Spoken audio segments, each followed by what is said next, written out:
요한복음 20장 1절로 18절까지 말씀 공독합니다.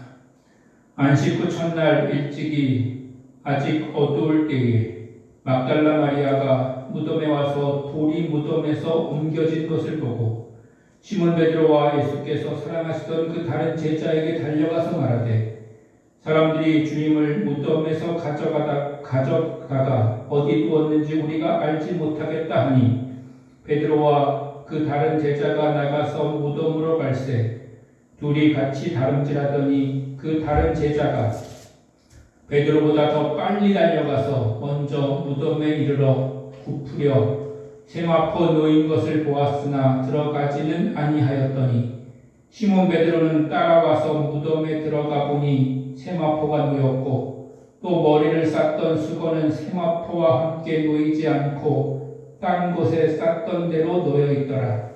그때야 무덤에 먼저 갔던 그 다른 제자도 들어가 보고 믿더라. 그들은 성경에 그가 죽은 자 가운데서 다시 살아나야 하리라 하신 말씀을 아직 알지 못하더라. 이에 두 제자가 자기들의 집으로 돌아가니라. 마리아는 무덤 밖에 서서 울고 있더니 울면서 구부려 무덤 안을 들여다보니 흰 옷 입은 두 천사가 예수의 시체를 위었던 곳에 하나는 머리편에 하나는 발편에 앉았더라. 천사들이 이르되 여자여 어찌하여 우느냐 이르되 사람들이 내 주님을 옮겨다가 어디 두었는지 내가 알지 못함이니라. 이 말을 하고 뒤로 돌이켜 예수께서 서 계신 것을 보았으나 예수이신 줄을 알지 못하더라. 예수께서 이르시되 여자여 어찌하여 울며 누구를 찾느냐 하시니 마리아는 그가 동산주기인 줄 알고 이르되 주여 당신이 옮겼거든 어디 두었는지 내게 이르소서 그리하면 내가 가져가리이다. 예수께서 마리아야 하시거늘 마리아가 돌이켜 히브리 말로 라보니 하니 이는 선생님이라는 말이라. 예수께서 이르시되 나를 붙들지 말라. 내가 아직 아버지께로 올라가지 아니하였노라. 너는 내 형제들에게 가서 이르되 내가 내 아버지 곧 너희 아버지 내 하나님 곧 너희 하나님께로 올라간다 하라 하시니 막달라 마리아가 가서 제자들에게 내가 주를 보았다 하고 또 주께서 자기에게 이렇게 말씀하셨다 이르니라. 아멘. 할렐루야. 하나님의 큰 은혜가 오늘 여러분 모두 함께 하시기를 축원합니다. 특별히 오늘 2022년 부활주의를 맞이하게 되면서 여러분과 함께 나눌 말씀의 제목은 부활의 증인이 되라 하는 그런 말씀입니다. 특별히 오늘 우리 제도조사님 여사님이 오스트레일리아에서 오셨는데 아까 소개를 못 드렸는데요. 오스트레일리아에서 오셨으니까 영어로 말씀드리면 Be a witness to the resurrection of Jesus 입니다. 우리가 다 아는 것처럼 예수님은 고난당하시고 십자가에 못 박히셔서 죽으셨습니다. 오늘 우리가 읽은 요한복음 그 앞구절의 표현에 의하면 영혼이 떠나가시니라 라고 말씀하고 있습니다. 그런데 이 땅에 육신의 몸을 입고 오셔서 우리와 함께 같은 성경을 가지시고 사시면서 주의 복음을 증거하셨을 뿐만 아니라 고난당하시고 십자가에 못 박히셨다가 죽으신 그 예수님의 시신을 거둔 사람은 다른 사람이 아니라 바로 아리마대 사람 요셉이었습니다. 이 아리마대 사람 요셉은 예수님의 제자였지만 사람들이 자기가 예수님의 제자라는 것을 아는 것이 두려워서 그 사실을 숨기면서 몰래 하나님을 예배하며 하나님의 말씀에 깊이 감동하고 그 말씀대로 살려고 보이지 않게 애쓰던 사람, 그 사람이 바로 아리마대 사람 요셉이었던 것입니다. 그가 예수님의 시체를 옮길 때 또 한 사람이 나타납니다. 바로 일전에 예수님을 밤에 찾아와서 예수님께 자신에 대해서 물었던 니고데모라고 하는 사람이 있습니다. 이 사람도 예수님에 대한 흠모하는 마음이 있었지만 예수님의 말씀을 듣고 나서 예수의 말씀대로 사는 것이 얼마나 힘들고 어려운 것인가, 그런 것들에 대해서 근심했던 사람이고, 아마도 예수님의 장례식에 나타난 것으로 봐서는 그 후에 결단하고 예수님의 말씀을 따르던 그런 사람이었을 것입니다. 그러나 드러내놓고 예수님을 따르지는 못했던 그런 사람이죠. 이 사람도 예수님의 장례용품을 가지고 와서 예수님을 무덤에 모시는 일에 함께 했습니다. 예수님이 못 박히신 곳 근처에는 동산이 있고 그 동산에는 아직 사용한 적이 없는 무덤이 있었습니다. 그래서 예수님이 그곳에 장사 지내게 되었는데, 예수님께서 숨지신 날이 안식일 전날이라 멀리 갈 수도 없었기 때문에 가까운 곳에 장사 지내게 되었던 것입니다. 요한복음만을 기준으로 한다면 예수님의 장례는 아리마대 사람 요셉과 니고데모 이 두 사람에 의해서 치러졌다고 하는 사실을 우리는 알 수가 있습니다. 여기서 우리는 예수님의 마지막을 거두어 모신 사람들이 가족도 아니고 또 예수님과 늘 함께했던 12명의 제자도 아니었음을 알 수 있습니다. 예수님에게 나는 예수님이 죽는 곳에도 함께 가겠다고 장담했던 12제자들은 사람들이 두려워서 어느 한 장소에 문을 걸어 잠그고 숨어 있거나 또는 자신들의 생업을 위해서 삶의 현장으로 떠나가 버렸습니다.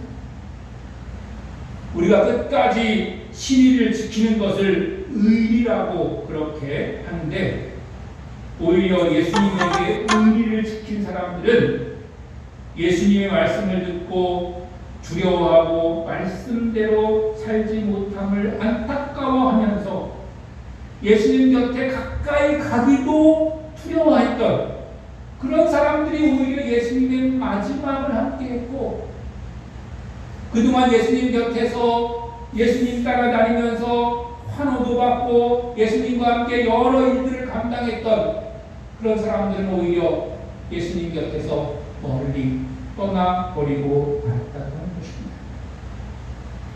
바로 여기서 우리는 예수님을 따르는 길이 그저 겉으로 보이는 그런 것에서 끝나는 것이 아니라 그 중심이 어디에 있는가 하는 것이 중요하다고 하는 사실을 알 수가 있습니다.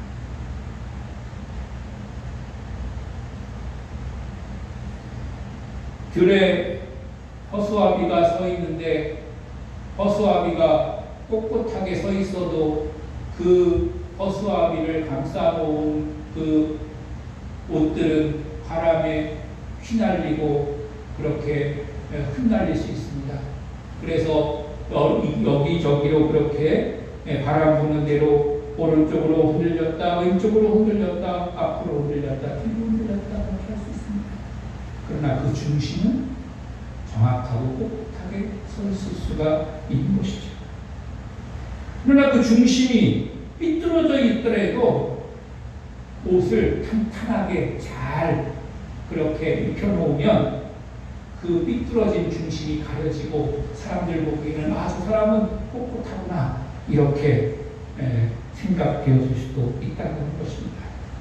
그러므로 우리는 중심을 바라보아야 하는 것이고, 사람은 중심을 판단할 수 없지만 하나님은 중심을 판단하시고 보시는 분이신 줄로 믿습니다.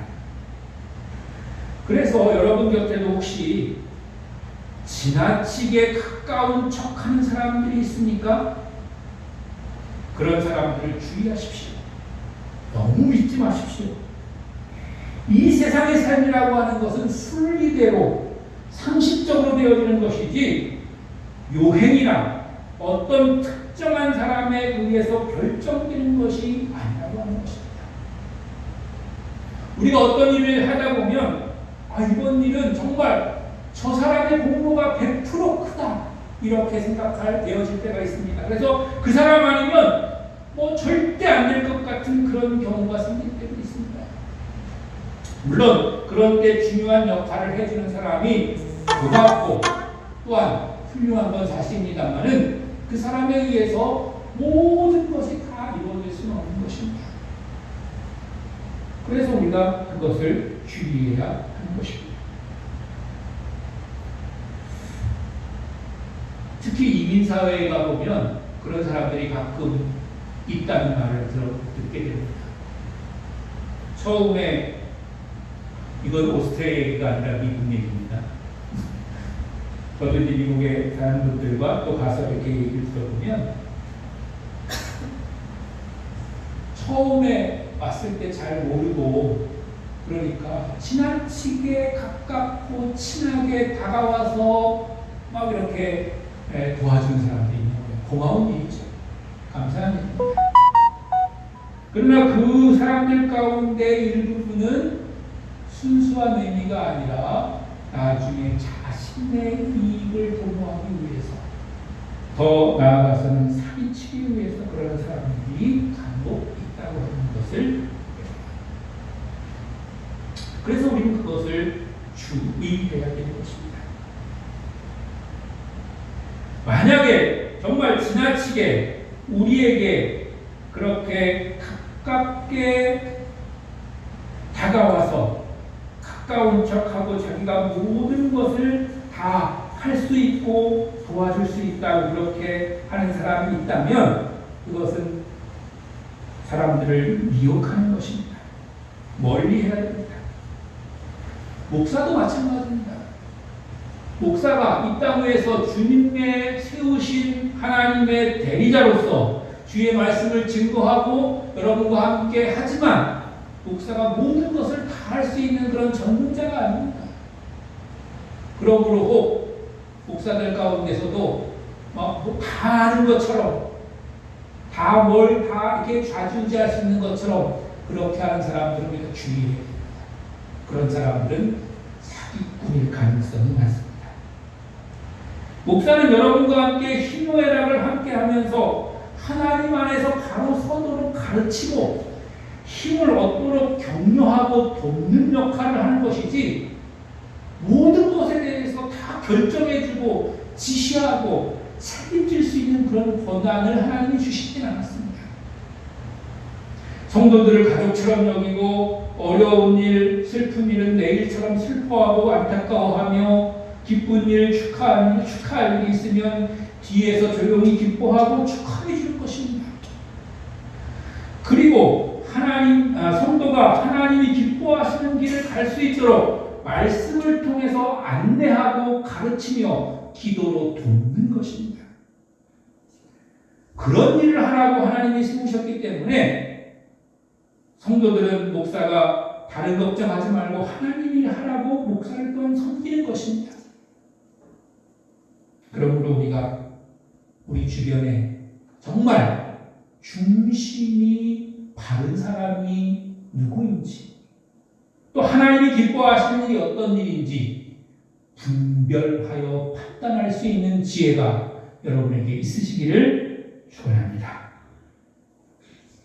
다시 돌아와서 이렇게 예수님이 장례되어진 날은 안식일 전날, 즉 요즘으로 말하면 금요일입니다.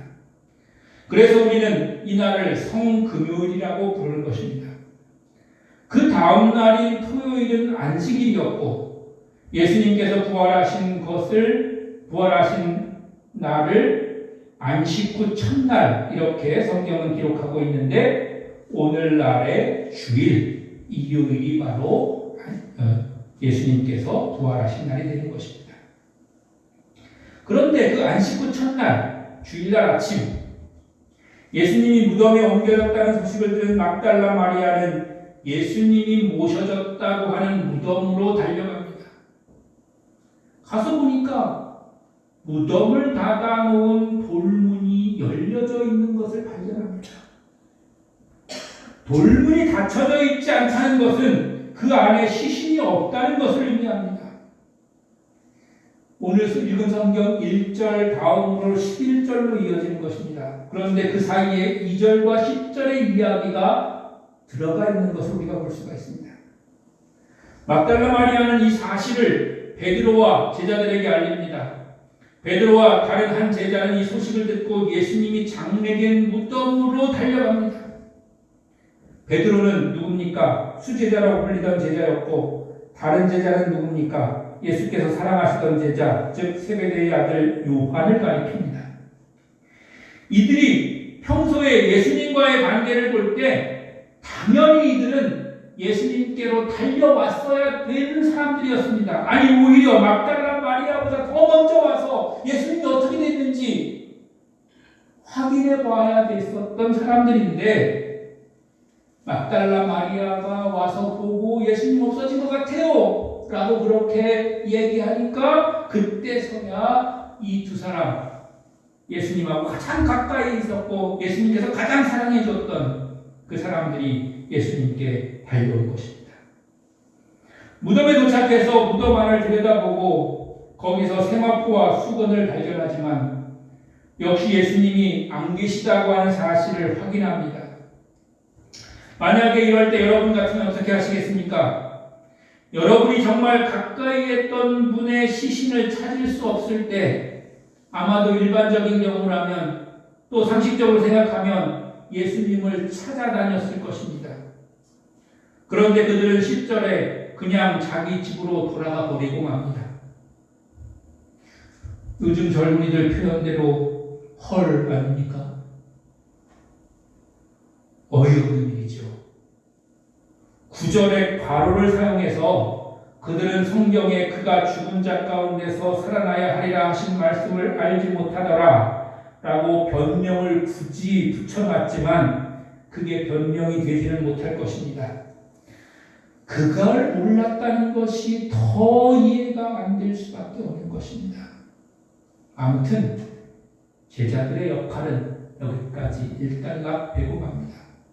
오히려 1절로부터 시작됐던 말씀은 11절로 이어집니다. 막달라 마리아는 무덤에 와보고 예수님이 안 계시다고 하는 사실을 알았지만 예수님을 찾는 것을 포기하지 않았습니다. 예수님이 무덤에 안 계신 것을 보고 제자들에게 알렸지만 제자들은 예수님이 안 계신 빈 무덤을 보고도 포기하고 돌아가 버렸습니다. 그러나 막달라 마리아는 예수님이 안 계신 것을 보고 예수님을 잃어버린 슬픔에 울며 다시 한번 무덤 안을 들여다보았습니다. 그랬더니 거기 두 천사가 있는 것을 발견하게 됩니다. 그리고 천사와 대화하던 중에 예수님을 만나게 됩니다. 물론 처음에는 마리아도 예수님을 금방 알아보지 못합니다. 동산지기인 줄 알고 예수님의 행방을 묻습니다. 어디로 옮겼으면 나한테 좀 가르쳐 주시오. 그 예수님이 보통 분이 아니지 않습니까? 그때 예수님이 마리아야 라고 이름을 불러줍니다.